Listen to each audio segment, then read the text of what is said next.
एक छोटे से गांव में लक्ष्मीबाई नाम की एक औरत रहा करती थी। वो बहुत ही गरीब थी और एक किराए के घर में रहती थी।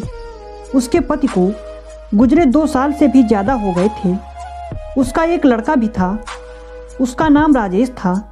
पति के गुजरने के बाद घर चलाने की सारी जिम्मेदारी लक्ष्मीबाई के कंधों पर आ गई थी।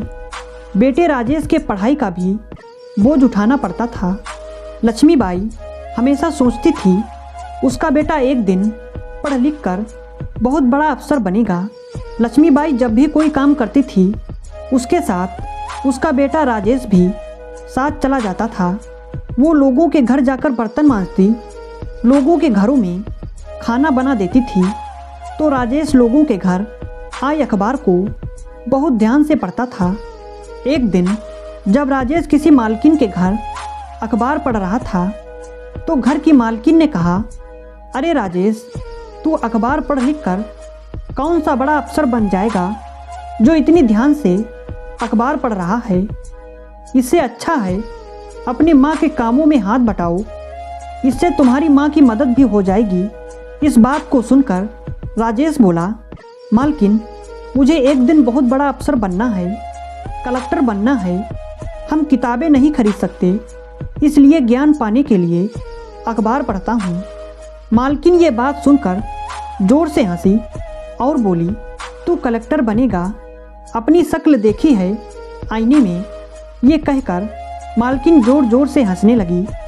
लक्ष्मीबाई को ये बात सुनकर बहुत बुरी लगी और वो अपने बेटे को लेकर वहाँ से चली गई। इसके बाद लक्ष्मीबाई ने शादियों में रोटी बनाने का काम शुरू किया। वो अकेले ही 15 से 20 किलो आटे की रोटियाँ पकाती थी। वो अपना काम सुबह 3 बजे उठकर ही शुरू कर देती थी।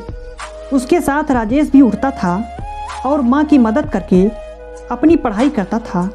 एक दिन अचानक मकान मालिक उसके माँ के पास आए और बोले, क्या लक्ष्मीबाई, तुम और तुम्हारा बेटा सुबह 3 बजे ही उठ जाते हो और ये लाइट जलाते हो, तुम्हारी वजह से बिजली का बिल ज़्यादा आता है।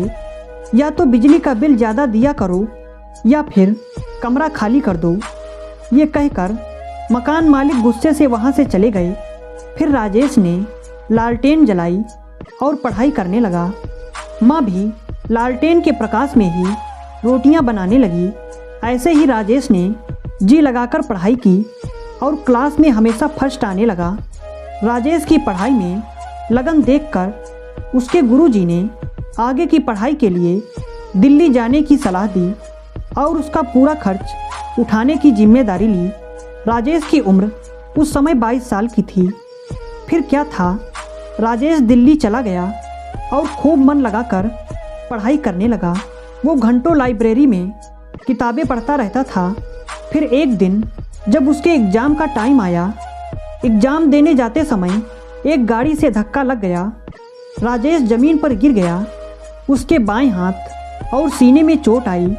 अब वो सोचने लगा कि मेरे हाथ से खून बह रहा है और सर में चोट लगी है। इस हालत में अस्पताल जाऊं या एग्ज़ाम देने? अगर अस्पताल जाऊंगा तो ये मेरा पूरा साल बर्बाद हो जाएगा और मेरे लिए फिर से 1 साल पढ़ना मुमकिन नहीं है। फिर दिल्ली में रहने का खर्च भी कौन उठाएगा? मेरे सिर्फ बाएं हाथ में चोट लगी है, पर दायां हाथ तो ठीक है। मैं इस हाथ से एग्ज़ाम दे सकता हूँ। इसके बाद राजेश किसी तरह परीक्षा केंद्र पहुँच गया और परीक्षा दी।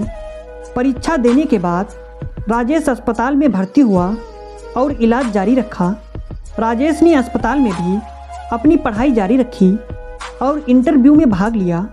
फिर कुछ दिन के लिए राजेश वापस अपनी माँ के पास गांव चला आया।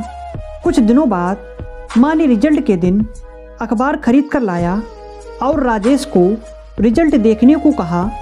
जब राजेश ने अपना रिजल्ट देखा तो उसने ज़ोर से चिल्लाया, माँ, मैं परीक्षा में पास हो गया, तुम्हारा बेटा कलेक्टर बन गया। ये सुनकर माँ की आंखों से आंसू आ गए और दोनों रोने लगे। अगर आपको हमारी कहानी अच्छी लगी तो लाइक और शेयर ज़रूर करें और ऐसी ही कहानियाँ सुनने के लिए हमारे चैनल को सब्सक्राइब करना बिल्कुल ना भूलें।